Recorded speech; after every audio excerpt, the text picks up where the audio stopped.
Good morning. हम देख रहे हैं पाठ योजना। आज हम देखेंगे कि हम जब पाठ योजना बनाते हैं तो उसमें हम किन किन बिंदुओं का सहारा लेते हैं। तो आइए देखते हैं कि पाठ योजना बनाते समय हमें किन बिंदुओं का उपयोग करना चाहिए। तो ये जो पाठ योजना है, जब आप लेसन प्लान की कॉपी में पाठ योजना बनाते हैं तो उसमें सबसे पहले जो कॉलम है वो नाम का है। नाम का मतलब यहाँ पर आपका नाम होगा, यानी प्रशिक्षणार्थी का नाम होगा। जो भी नाम होगा वो यहाँ पे लिखा जाएगा। जो दूसरा बिंदु है वो है विद्यालय का नाम। यहाँ विद्यालय के नाम से तात्पर्य है उस विद्यालय का नाम जहाँ पर आप की टीचिंग करने जा रहे हैं, तो यहाँ पर उस विद्यालय का नाम लिख दिया जाएगा। फिर जो अगला पॉइंट है वो है दिनांक। दिनांक मतलब जिस दिनांक को आप पढ़ाने जा रहे हैं वह दिनांक यहाँ पर लिख दी जाएगी।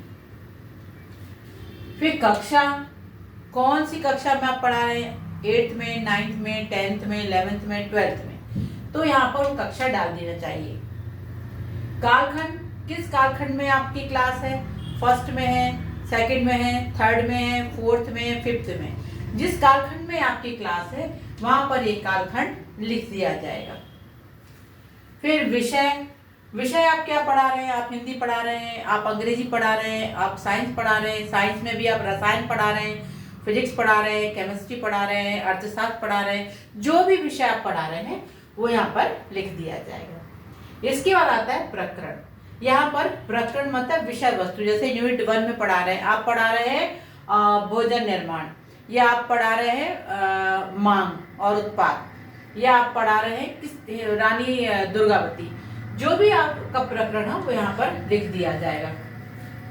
ये जो मैंने आपको बताया है ये कॉपी में लिखने का है। मतलब जब आप कॉपी में लिखते हैं तो विषय के साथ आपका प्रकरण भी लिखा होता है, लेकिन ये जो कालखंड से लेके यहाँ तक की जो जानकारी है इसको हम बोलते हैं शामपटकार की आवश्यक इंफॉर्मेशन, आवश्यक जानकारी। इसका अर्थ क्या हुआ कि जब आप किसी विद्यालय में पढ़ाने जाते हैं तो आपको उस विद्यालय में ना, उस कक्षा के अंदर ब्लैक बोर्ड पर ये आवश्यक जानकारी लिखनी होती है।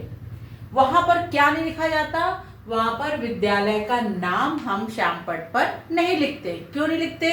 क्योंकि ऑलरेडी हम उस विद्यालय में हैं और जो सुपरवाइजर आएगा उसको पता है कि इस विद्यालय में पढ़ा रहा है, तो और विद्यार्थी भी जानते हैं कि वो किस विद्यालय में पढ़ते हैं। इसलिए जब हम टीचिंग करने जाते हैं तब वहां पर ये विद्यालय का नाम नहीं डाला जाता। ऑलरेडी वहां पे लिखा ही रहता, कई जगह तो लिखा ही रहता है, और जहां नहीं लिखा रहता वहां लिखने की जरूरत भी नहीं होती है। एक चीज ये हो गई। दूसरा ये है कि जब आप कक्षा में टीचिंग करने जा रहे हैं, यदि आप जब कक्षा में जाते हैं और आपको ब्लैक बोर्ड भरा हुआ मिलता है, लिखा हुआ मिलता है, तो सबसे पहले आपका काम ये होता है कि आपको ब्लैक बोर्ड पूरा साफ कर लेना चाहिए। साफ करने के बाद आपको वहां पे दिनांक डालना चाहिए, कक्षा डालना चाहिए, कालखंड डालना चाहिए और विषय लिखना चाहिए या प्रकरण। प्रकरण के आगे खाली छोड़ देना चाहिए। इन्हें आप दिनांक डाल दीजिए, कक्षा कौन सी आप वो डाल दीजिए, कालखंड कौन सा है वो डाल दीजिए, विषय आप क्या पढ़ा रहे हैं वो लिख दीजिए। प्रकरण के आगे यहाँ पर कुछ नहीं लिखना, प्रकरण लिख के खाली छोड़ दीजिए। इसका कारण क्या है? क्या होता है, प्रकरण हम तब निकलते हैं जब हमारा समस्यात्मक प्रश्न उत्पन्न होता है। तो जब समस्यात्मक प्रश्न उत्पन्न होता है उसके बाद ही शिक्षक जब उद्देश्य कथन करता है, ये उद्देश्य कथन, इस उद्देश्य कथन के बाद ही यहाँ पर प्रकरण का टॉपिक लिखा जाना चाहिए। जब शिक्षक बोलता है उद्देश्य कथन में कि आज हम इस चीज का अध्ययन करेंगे, आज हम प्रकाश संश्लेषण का अध्ययन करेंगे, आज हम झांसी की रानी के बारे में अध्ययन करेंगे, आज हम मांग और उत्पाद का अध्ययन करेंगे, जब ये प्रकरण निकल कर आता है उस वक्त यहाँ पर प्रकरण लिखा जाना चाहिए। पहले से ही प्रकरण नहीं लिखना चाहिए। ये आपको मैं महत्वपूर्ण जानकारी दे रही हूँ। हो सकता है आपके शिक्षकों ने भी आपको बताया हो, यदि नहीं बताया हो तो आप इस बात का ध्यान रखिए कि ये जो दिनांक, कक्षा, कालखंड, विषय, प्रकरण, ये चीज ब्लैक बोर्ड पर जब हम पढ़ाने जाते हैं तो वहां लिखनी पड़ती है शिक्षक को, और प्रकरण वाला कॉलम खाली छोड़ना होता है। जब आप उद्देश्य कथन करते हैं उसके बाद यहाँ पर प्रकरण लिखा जाता है। तो ये जो ब्लैक बोर्ड की जानकारी है, इसमें एक और आपको जानकारी देना चाहती हूँ। कई बार क्या होता है, आप जब कक्षा में पढ़ाने जाते हैं तो आपके पहले के जो शिक्षक हैं वो क्या करते हैं, ब्लैक बोर्ड तो साफ कर जाते हैं, लेकिन जो कक्षा है और कालखंड है और विषय है वो उसको एज इट इज लिखे रहने देते हैं। और आप क्या करते हैं, आप जाके सीधे पढ़ाने लगते हैं। आप ये नहीं देखते कि विषय के आगे क्या लिखा हुआ है। पता लगा विषय के आगे हिंदी लिखा हुआ है और आप गणित पढ़ा रहे हैं। पता चला कालखंड 4th है और आप वहां पे लिखा हुआ 2nd या 3rd, तो आपने यहाँ भी नहीं साफ किया और यहाँ भी विषय नहीं लिखा।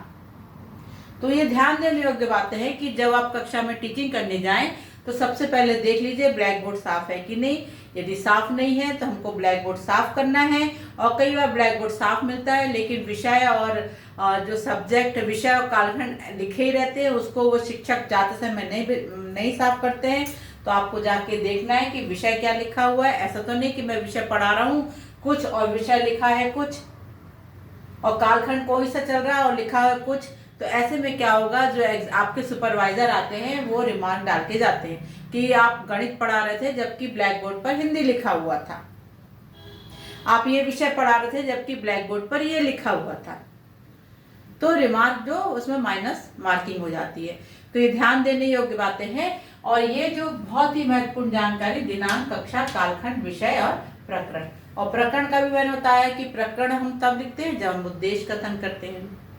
तो आज बस यही तक, क्योंकि ये चीज का ध्यान रखिए कि ये विशेष तौर पे मुझे आपको बताना था। तो आज बस यही तक, मिलते हैं अगले वीडियो में, बने रहिए मेरे साथ। Thank you.